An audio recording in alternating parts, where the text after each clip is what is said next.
অর্থনীতির চাপে কৃষিকে স্বস্তি দিতে বাজেটে আনা হয়েছে একাধিক প্রণোদনা। কোল্ড স্টোরেজের যন্ত্রপাতি আমদানিতে রেয়ার, কম্বাইন হারভেস্টার তৈরি যন্ত্রাংশে শুল্ক হ্রাস আর ফুড ব্যাগ ও কীটনাশক উৎপাদনের কাঁচামালে শুল্ক মওকুফের প্রস্তাব রয়েছে এবারের বাজেটে। মাঠ পর্যায়ে কৃষকের ন্যায্য মূল্য নিশ্চিত করে কৃষি উৎপাদনের জন্য সার সহ অন্যান্য উপকরণের প্রয়োজনীয় ভর্তুকি দিচ্ছে। এছাড়া খাদ্য নিরাপত্তার গুরুত্ব বিবেচনায় সারের মজুদ বা বাফার স্টক বৃদ্ধি করা হয়েছে। সরকারি ব্যয়সহ বাজেটের আকার ধরা হয়েছে 7,90,000 কোটি টাকা, যা আগের বছরের তুলনায় কম। এটি দেশের 54তম এবং ডক্টর মোহাম্মদ ইউনূসের নেতৃত্বাধীন সরকারের প্রথম বাজেট। দেশের ইতিহাসে প্রথমবারের মতো আমরা বিগত বাজেটের চেয়ে ছোট আকারের বাজেট আগামী অর্থবছরের জন্য প্রস্তাব করছি। এই বাজেটের মূল লক্ষ্য হল মূল্যস্ফীতি নিয়ন্ত্রণ করে অর্থনীতির স্থিতিশীলতা ফিরিয়ে আনা এবং জনগণের আস্থা পুনর্গঠন। যদি এই সুবিধাগুলো বাস্তবায়ন হয়, তাহলে কৃষিতে উৎপাদন খরচ অনেকটাই কমে আসবে।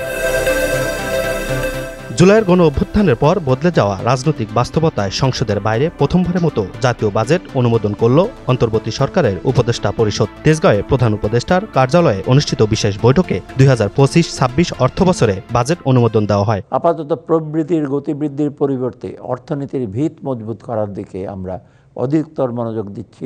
সংসদের বাইরে গঠিত এই বাজেট দেশের অর্থনৈতিক ইতিহাসে এক ভিন্ন প্রেক্ষাপট তৈরি করেছে। কৃষি ও মূল্যস্ফীতি নিয়ন্ত্রণে ঘোষিত পদক্ষেপগুলোর বাস্তবায়নই হবে সরকারের প্রধান চ্যালেঞ্জ।